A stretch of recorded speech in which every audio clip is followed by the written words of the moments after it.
Hi, Berlynn. Welcome to Hartland Oaks Podcast, where we talk everything farm related, animals and stuff. So, introduce yourself before we get started. Hi, I'm Berlynn. I don't know what else to say.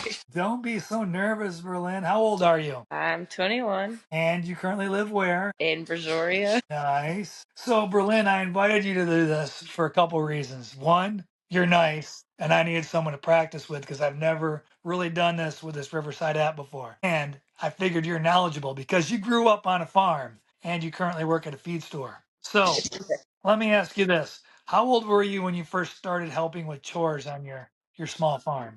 I have no idea. I want to say we started out with chickens, and I want to say like 7 or 8, because we would go to school, come home from school, and we would have to take care of all of our chickens, and then we slowly got more animals. So it was more animals to feed. So around That's that ex- age, I guess. That's 7. exactly how it happened with us. My wife started with 6 chickens, and now I live on a farm with 100 and something animals. So, what's your earliest farm memory? Like your best farm memory growing up? Well, not a lot of people know, but when I was in 5th grade, my mom, she got a pet zebra, and so we had a pet zebra in the 5th grade when I was in 5th grade. You had a zebra? I always heard zebras are mean. Was yours mean? He wasn't too mean. He was nice to me. Was he all zebra, or was he like a zonkey mixed with a donkey or something? No, he was a full zebra. All right. What happened to your zebra? Sadly, he passed away, but I'm sorry. Well, I'm sorry to have brought that up because I'm sure no, that was it's a. okay. I like bringing up the zebra we had. It's What was not a lot of people down here have them. I hear there's one down like County Road 162 or 161, just the next road over, south of 521. Some people came by and told me that the other day. Yeah, I think a few people have exotic farms, maybe a couple. Ours are pretty standard animals here. So, what chores did you do as a kid? Feed the animals, water the animals, clean up around the house. Yeah, kind of the same here. What would you say your favorite farm chore was? I honestly liked feeding the animals because it meant that I got to be outside with the animals. And then when we got goats and stuff, it was better because it's fun to play with goats when you're supposed to be taking care of them. Kind of what my wife does. She just snuggles with them and makes me do all the work. So, what do you think your least favorite farm chore would have been? Sure, you must have. Go ahead. I'm sorry. Cleaning up after, like cleaning out the chicken coop or like stalls, like Yeah. when we first got our cows, we got them as calves and we had them in a stall and we'd have to clean it out. That wasn't very fun. Yeah. I'm way behind on cleaning my horse stalls, and you do that. And I got to get into clean chicken coops. So, was the zebra your favorite animal? Because that was my next question. What are your favorite animals? It was probably my favorite animal growing up. Now I have my own dog. My favorite animal I want to say is my dog right now, but I also have a hedgehog. Well, that's right. Well, Shiner, you're currently in the other room in my house, and we were getting some feedback, so I'm kind of hiding in the guest room, so to avoid the feedback. And I can still hear Shiner running around out there going crazy. Yep. He's he's a handful. He's psycho. Okay, how about your hedgehog? I was thinking about getting a hedgehog just the other day. I told you, but I didn't hmm know where to find them. I looked on there's pages on Facebook. That's where I found the one that I got. But when I asked you, you didn't think a hedgehog would be good for me to take to like a petting zoo. No, I wouldn't think because they're supposed to be nocturnal. Well, so are my Great Pyrenees, but they go. But hedgehogs are very nocturnal. Well, mine's not, but most of them are. See that? Okay. So let me ask you this then. So you grew up on a small farm. I know you don't call it a farm, but any place that has goats, zebra, cows, dogs, I don't know, your list goes on and on, donkeys, that's obviously what most people would consider a farm. How would you say farm life influenced you or shaped your life today? I mean, you still live there with your mom, right? Yes. I'd say it made me look at animals different. Like most people aren't animal lovers. They don't hardly ever like dogs or cats, which are the typical pets. But I've grown to like all animals pretty much. I just don't like insects. Insects need loving too. No, no, not from me. Well, my wife and I were just arguing today because our bull is going on 2, and lately he and I have been literally button heads. Think he's trying to kill me. My wife said he's trying to play with me, but today we were going to fight because he tried to kill me. So my wife looked it up and said he's trying to exert his dominance on me, but he treats my wife so nice. Got any advice about that? It's probably the dominance thing. When we first got our bull calf, he liked to play and kind of headbutt, but it just might be the stages of how old he is because ours, he was kind of aggressive with the headbutting after a while, but he liked his head scratched. So I don't know if it might be a dominance thing towards males. Yeah, he's so nice and gentle with my wife. But today, for about 100 yards, he kept running, hitting me, hitting me, hitting me, hitting me. He pushes me against the fence, and he knocked me into my lawnmower, and we fought. And then it got worse. My goodness. Yeah, I about had it with him today. But my wife loves him, so I got to try to work this out. Yeah. Are there any like farm type traditions you guys have? Did you like raise a turkey for Thanksgiving? Did you do anything like that? Or did you have like a calving season or kid season for goats? Raise anything for 4-H? I didn't do any H or anything. I just always had animals growing up. We didn't really have a season where animals would, like, our goats would have their babies whenever there was like storms. Whenever a storm was about to occur, we knew all of our animals were about to have their babies. Like, so I guess that was a tradition. Yeah, something to do with barometric pressure, I would guess. We did have a turkey a long time ago. I don't remember. I think I got him from the feed store. Feed store right now has baby turkeys for sale. I forgot to tell my wife. But since she's sitting next to you, she can probably hear this. Kristen, you interested in a turkey? Do you think growing up on your farm influenced you to get the job at the feed store? I wouldn't say it influenced me, but like I've been going to the feed store since I was 8. Same one? To Rifles, this one you work Yes. at? So Yes. you're basically family there. Yeah, I've known Mr. Kevin and Miss Chris a long time. Nice. I wouldn't say it's the same as when I was 8, but it's the same building, same layout.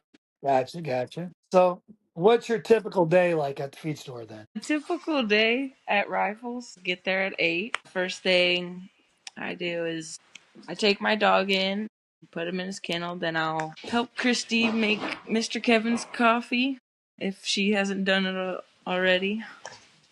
Then we get the system up and going, count the drawers, and then sometimes I'll help the guys take out equipment, either on Mondays or Saturdays, depending on how busy we are, and then helping customers throughout the day. Go to lunch. So what do you think the most common questions customers ask you are or is? What's the most common? I want to say a lot of people ask what to feed their chickens, and I would say they're not in a rude way, but they're not educated on what to feed their chickens because a lot of people think that hen scratch is what they're supposed to be eating when it's not a protein feed. And Yeah, I was just going to ask you your thoughts on hen scratch because there's a big controversy about that.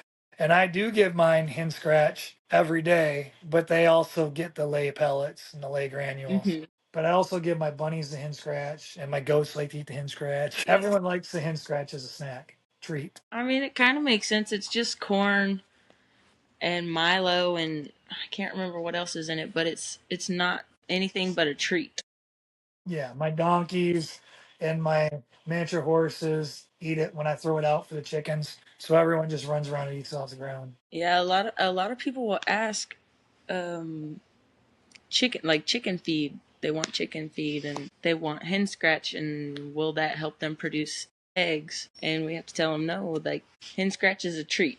You give it to them as a treat with their lay pellets or granules or whichever one you give them. That's a protein. It helps produce the eggs. But And what percent protein do you think is in the MG layer feed that you guys sell? the lay pellets and the lay granules is a 20% protein. Percent? Yes, sir. Now you're the one that saved my sheep, my lamb, because I always mixed my goat food 12% all stock with 20% sheep and goat, like a 50-50 ratio. And then when someone gave me the lamb and it now lives with my goats, you brought up that there's too much what in my 12% all stock. I believe it's copper. Copper was correct. So you talked me into switching to 10% because it has half the copper. So Yeah. now my cows and my goats, because they all eat in the same spot, I mix a 10% all stock with a 20% sheep and goat. And then my cows get a little bit of 10% all stock mixed in with 20% cattle cubes. Is that a wise choice or am I messing up? I would say that's wise. I've been told that a 12% isn't too bad, but it's more safe to go the 10% route for the sheep because Because of of the copper.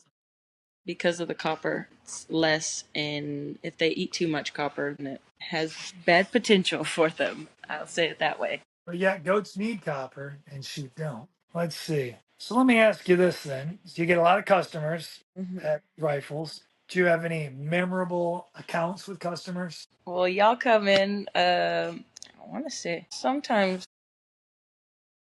Sometimes daily, but we're there at least 3 days a week. Yes. Well, we have our like regular customers that'll come in like once a week that we know, and I've gotten to know quite a few customers that are like, I want to say regulars. You asked for goodness, memorable. Yeah. Like I don't know, got any good stories? You must have people that come in there and mess with you every day or every time they come in, right? So Because you build friendships. I know I'm on a first name basis with everyone there. yeah, I would say a memorable time was when I confronted you about you almost running me off the road, but you don't have to get into that. I'm still not sure that was me. I'm pretty sure it was. I am a good driver. My wife was probably driving that day. All right. So let me ask you this. And what are some of the most important basic animal husbandry skills for small farms? Like raising animals, what do people have to know? Like if you could give advice, what would be most important for people who have animals? First off, I would say learn what they need to eat because most animals you have to feed them a certain thing and love them. Makes Yeah. sense. Yeah. So, with all your time on the farm, did you have to deal with many sicknesses or illnesses with your animals? Or is that kind of out of your forte since you were younger? Sometimes we've had a few sick chickens, not too bad, but sometimes we've had chickens with messed up legs and we've had to like put popsicle sticks, help shape them back in place. Gotcha. It's like a splint. Well, when we first learned about the copper in, we had our sheep and goats are together, so we just feed them a 10% all stock, but we were feeding, I think, a 12%, and our goats had started getting a swollen chin, or like it was getting puffy, and then that's when we had, I believe my mom had gone up to the feed store and asked Mr. Kevin what would be best or what could probably be the cause of it. And that's when we learned. No. And that was a good thing because then you shared it with me. See? All right, let's see. So, what's the hardest part of farm life for you right now? I mean, you still live at home with mom and dad, or mom. You have the animals, you have your job. What's the hardest part then? The hardest part, well, since I go to work at 8 and I don't get off until it's dark right now, or it's getting to dark when I get home, is spending time with the animals that I have outside, like during daylight.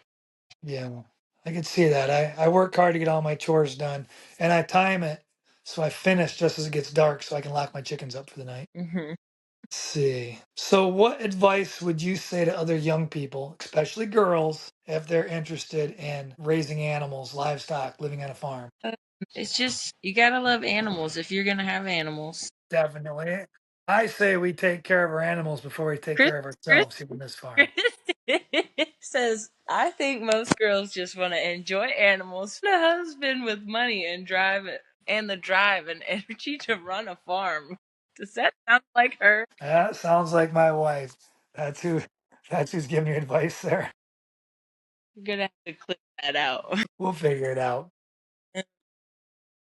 All right. So since my wife is starting to drive you crazy. You got any final thoughts or memorable stories you'd like to share, or any questions you have for me? How many animals do you think is too many? My wife's At, giving you more questions. at what I don't even know how many animals we have on this farm. So it's a lot. I know it's triple digits and it grows. And my wife just brings home animals and I just say yes. Like I didn't want horses and we have horses. would you consider farming a hobby? For Or us, well, our farm isn't a traditional farm. I mean, we're not like raising and selling livestock for meat, although we do consume some of our animals. We're not growing crops. Has to be an income because I have to pay for our animals. Our feed bill is roughly $20,000 a year just at Rifles alone, not to mention any other animal supplies we buy. So we try hard to raise money on our farm. We want our farm to be profitable. So we do ours by like petting zoos, farmers markets. We go to weddings with beer barrels. We do sell some livestock as well. We do consume some of our animals, like our chickens and our rabbits. So it's not just a hobby, it's become a life for us. yeah, And that's when I realized I'm never going to be able to travel again. Before we bought this farm, every year we traveled someplace out of the country. And I could never go anywhere again because we yeah, made a trip a month ago to San Antonio and we hired a young girl to take care of our farm and she didn't do it. I had to call my neighbors to take care of everything. So, that's one of the hard things about having animals and having a farm is you can hardly travel because you have to find someone to watch your animals and take care of them, and you have to be able to trust that they're going to have the ability to do it. and you have to find someone who has the time to do it. Yes. Like people don't realize I spend 4 hours a day working on the farm. If I work really hard and cut some things out, I can do three. That's the bare minimum. And that's, between morning and night. And you need someone that can come and do that. And they usually have other jobs and responsibilities. So it makes it really hard. Yeah. I want to say we never really traveled because, well, I did softball growing up, so I traveled, but we never went like a lot on family vacations because that meant no one was at home and we'd have to ask someone to take care of our animals, which is a handful. You have to think about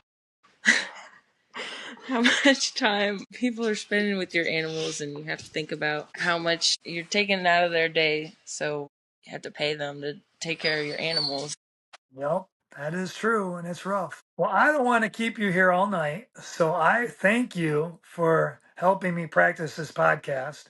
And I'm curious to see how this looks once your end is uploaded, my end's uploaded, and if I can edit this and turn this into something valuable and worthwhile. And I appreciate your help. If you have anything you want to shout out or say, feel free. No, I'm okay. So long, Berlynn. I'll see you at the feed store. Actually, I'll see you as soon as I walk out of this room. Normally, I could say I'd see you someplace else.